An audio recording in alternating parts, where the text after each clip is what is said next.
നരേന്ദ്രമോദി പ്രധാനമന്ത്രിയായതിനു ശേഷം ഇന്ത്യയുടെ മതസ്പർദ്ധ വർദ്ധിച്ചതായി ജർമ്മനിയുടെ മുൻ ചാൻസലർ ആംഗല മെർക്കൽ. 2014 ശേഷം ഇന്ത്യയിൽ മതപരമായ അസഹിഷ്ണുത വർദ്ധിച്ചുവെന്നും മുസ്ലിങ്ങളടക്കമുള്ള ന്യൂനപക്ഷ വിഭാഗങ്ങൾക്കെതിരെ ഹിന്ദുത്വ ശക്തികളുടെ ആക്രമണങ്ങൾ വർദ്ധിച്ചുവെന്നും ആംഗല മെർക്കൽ പറയുന്നു.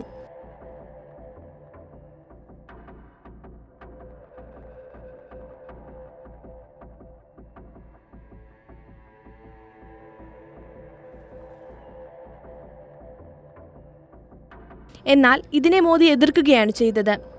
നിർഭാഗ്യവശാൽ വസ്തുതകൾ പറയുന്നത് മറിച്ചാണെന്ന് പറഞ്ഞ മെർക്കൽ, ജനാധിപത്യത്തിന്റെ അവിഭാജ്യ ഘടകമാണ് മതസ്വാതന്ത്ര്യമെന്ന നിരീക്ഷണവും പങ്കുവച്ചു. ഫ്രീഡം മെംവാസ് 1951-2021 എന്ന ആത്മകഥയിൽ ആണ് മെർക്കൽ ഇക്കാര്യം പരാമർശിക്കുന്നത്.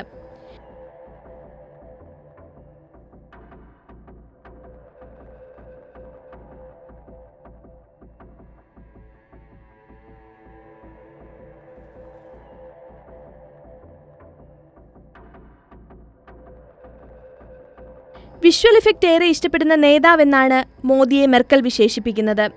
2015 ജർമ്മനിയിലെ കൂടിക്കാഴ്ചയിൽ തെരഞ്ഞെടുപ്പ് പ്രചാരണത്തിൽ ഹോളോഗ്രാഫിക് സാങ്കേതിക വിദ്യയിലൂടെ തന്റെ സ്റ്റുഡിയോ പ്രസംഗം 50-ലേറെ സമ്മേളനങ്ങളിൽ അവതരിപ്പിച്ചതിനെക്കുറിച്ച് മോദി വാചാലനായെന്നും മെർക്കൽ വിവരിക്കുന്നു.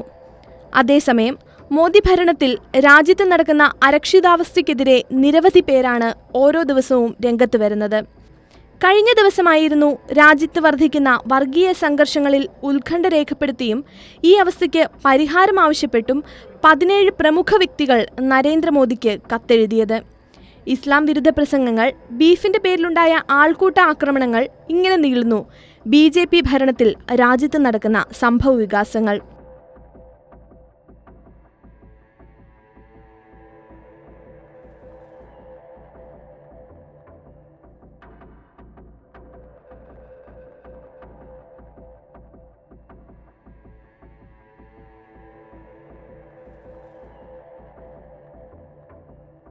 വിദ്വേഷ സംഘർഷങ്ങളിൽ വലിയ വർധനമാണ് രാജ്യത്ത് വന്നിട്ടുള്ളത്, പ്രത്യേകിച്ച് BJP ഭരിക്കുന്ന സംസ്ഥാനങ്ങളിൽ.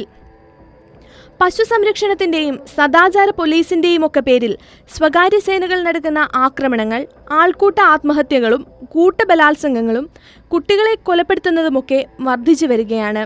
രാജ്യത്തിന്റെ ക്രമസമാധാനം ഓരോ ദിവസവും പൂർണ്ണമായും തകരുകയാണ്. എന്നാൽ ഇതൊന്നും കണ്ടില്ലെന്ന ഭാവമാണ് മോദി സർക്കാർ നടിക്കുന്നത്. Online desk, Kairali news.